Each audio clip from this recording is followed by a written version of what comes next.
Dear students, आज हम TET 2024 यानी फर्स्ट टेट 2024 के पेपर 2 से जो मैथमेटिक्स और साइंस पर मुनस्सिर है पेपर से यहाँ पर मैथमेटिक्स के प्रॉब्लम्स को सॉल्व कर रहे हैं। अब जरूर अभी तक आपने हमारे चैनल को सब्सक्राइब नहीं किया है तो जरूर सब्सक्राइब करें ताकि हमारी हिम्मत अफजाई हो। चलिए फर्स्ट क्वेश्चन को देखेंगे। 3 metal cubes with edges 9 centimeter, 12 centimeter and 15 centimeter respectively are melted together and formed into a single cube. Then the edge of the resulting cube is 3 धाती मुकाब जिसके किनारे बिल तरतीब 9 समर, 12 समर, 15 समर है, पिघलाकर एक मुकाब तश्कील दिया गया। इस नए मुकाब का किनारा होगा। तो देखिए 9 समर, 12 समर और 15 समर है, तो इन्हें हर एक के दरमियान कितने का फर्क है? 3 का फर्क है। तो इन तीनों से बढ़कर जो आएगा यानी तीनों को पिघलाकर जो मुकाब बनाया जाएगा उसका 18 समर होगा। तो यानी कौन सा ऑप्शन करेक्ट है? यहाँ पर ये फर्स्ट ऑप्शन करेक्ट है। इस तरीके से ये 9, 12 माइनस 3 यहाँ पर भी डिफरेंस 3 है, 15 माइनस 12 ये भी डिफरेंस 3 है, तो आने वाला 18 माइनस 5, 18 माइनस 3 15 होगा, इसलिए 18 आंसर यहाँ पर करेक्ट होगा। अगर हम इस प्रॉब्लम को सॉल्व करें तो इस तरीके से सॉल्व करना होगा, यानी 9 क्यूब, ये पहले क्यूब को मेल्ट करें, ये दूसरे क्यूब को मेल्ट करें, इनका हजम प्लस ये तीसरे क्यूब का हजम, इन तीनों के हजम को मेल्ट कर एक नया क्यूब बनाया गया जिसका हमको साइड मालूम करना है, किनारा मालूम करना है।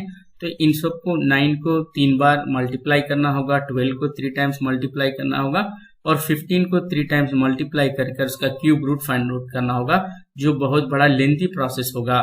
तो हमको यहाँ पर 9 और 12 के दरमियान 3 का डिफरेंस है, 12 और 15 के दरमियान भी 3 का डिफरेंस है, तो 15 और 18 के दरमियान भी 3 का डिफरेंस होगा, इसलिए वो साइड 18 आएगा। चलिए नेक्स्ट क्वेश्चन को देखेंगे।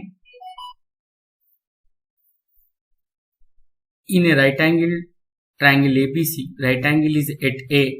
If tan B is equal to 1, then sin B into cos C का वैल्यू हमको फाइंड आउट करना है। तो देखिए इसके लिए हमको यहाँ पर एक ट्रायंगल ड्रा करना होगा और हमको एंगल किस पर लेना होगा? राइट एंगल दिया गया है कि A पर राइट एंगल है कहा गया है, तो ABC लेने पर ये A पर राइट एंगल 90 ले लेंगे और दिया गया है कि tan B is equal to 1, यानी tan B को हम इसे 1/1 लिख सकते हैं।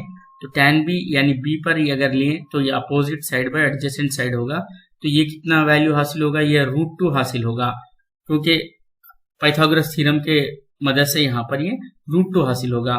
तो हमको यहाँ क्या फाइंड आउट करना है? sin B into cos C।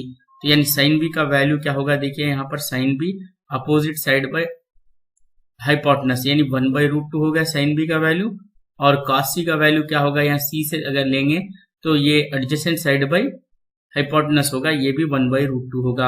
इन दोनों का मल्टीप्लिकेशन कहा गया है 1/√2 इंटू 1/√2, यानी आंसर होगा 1/2। कौन सा ऑप्शन करेक्ट है? देखिए यहाँ पर ऑप्शन नंबर यहाँ पर थर्ड वन करेक्ट है इस लिहाज से।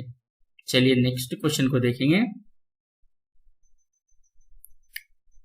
If A is equal to x such that x is a 2-digit natural number such that the sum of its digits is 9, then the number of subset of A is, अगर x एक दो हिंसी तबाई आदद है, इस तरह के इसके हिंसों का मजमुआ 9 है, तब A के तहत सेट की तादाद क्या होगी?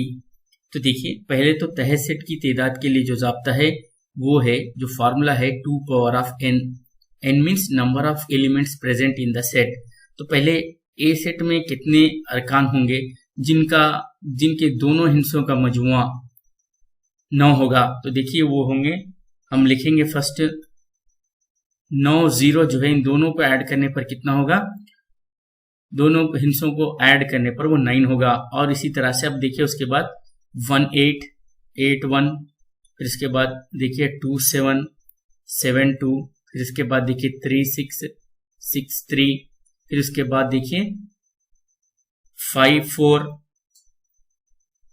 5 4 4 5, फिर उसके बाद देखिए और कौन से 1 2 3 4 5 6 7 8 9।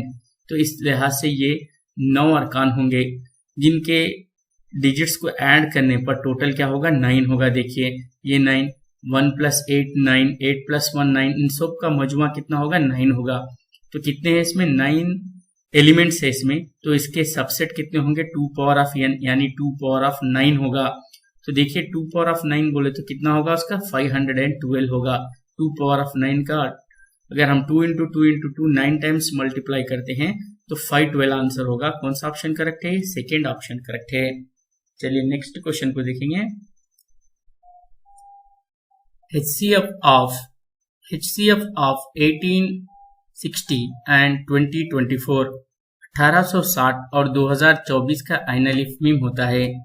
तो देखिए HCF को हम दो मेथड से यहाँ पर फाइंड आउट कर सकते हैं, एक है फैक्टराइजेशन मेथड और एक है डिवीजन मेथड। तो चलिए हम इसे डिवीजन मेथड से ही सॉल्व करेंगे।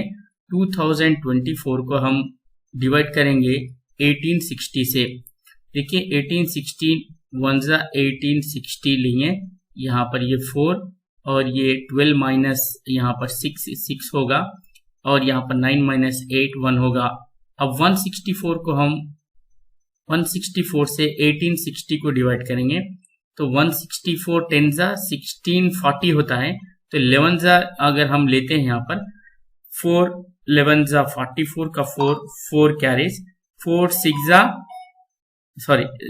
4 × 44 का 4 कैरीज 11 6 × 66 प्लस 4 70 का 0 7 कैरीज 11 1 × 11 प्लस 7 क्या होगा 18 होगा।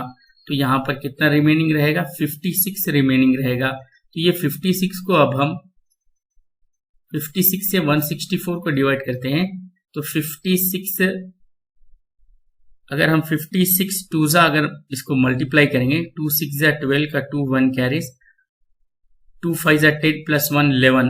तो यहाँ पर रिमेनिंग कितने रहेंगे 52 रिमेनिंग रहेंगे। ये 52 को अगर हम 56 को 52 से अगेन डिवाइड करने पर 1 × 52 होगा। तो यहाँ पर इसे हम यहाँ पर माइनस करने पर ये 4 आएगा। फिर अगेन 4 से 52 को डिवाइड करने पर 4 1 × 4 रिमेनिंग 1 यहाँ पर ये 4 3 × 12। तो यहाँ पर कितना आंसर आएगा ये 4 इसका HCF होगा। तो यानी कौन सा ऑप्शन करेक्ट है यहाँ पर? ये फर्स्ट ऑप्शन करेक्ट है। इस तरीके से हम इसे सॉल्व करेंगे। अदरवाइज हम इसे 2024 के यहाँ पर हमको अजाइजर भी निकालना होगा और 1860 के अजाइजर में निकालकर दोनों में जो कॉमन है वो लेना होगा। चलिए नेक्स्ट क्वेश्चन को देखेंगे।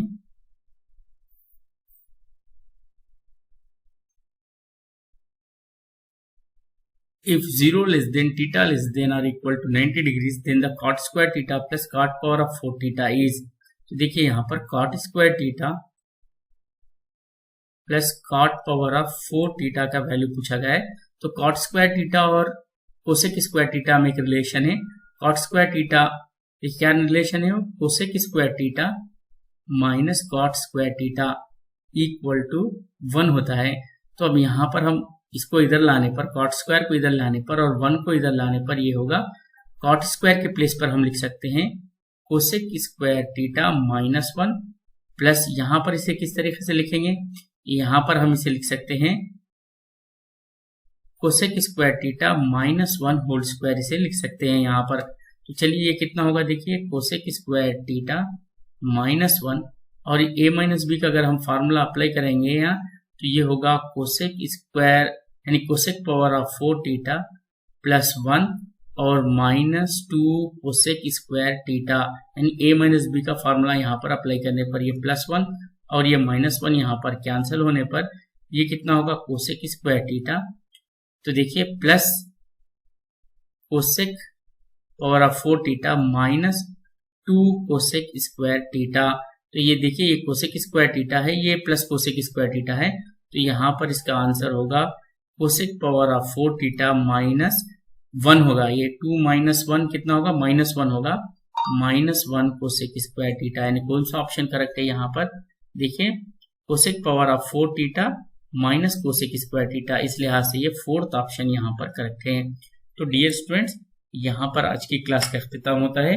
मजीद सवालात को हम नेक्स्ट वीडियो में पेश करेंगे। Thank you.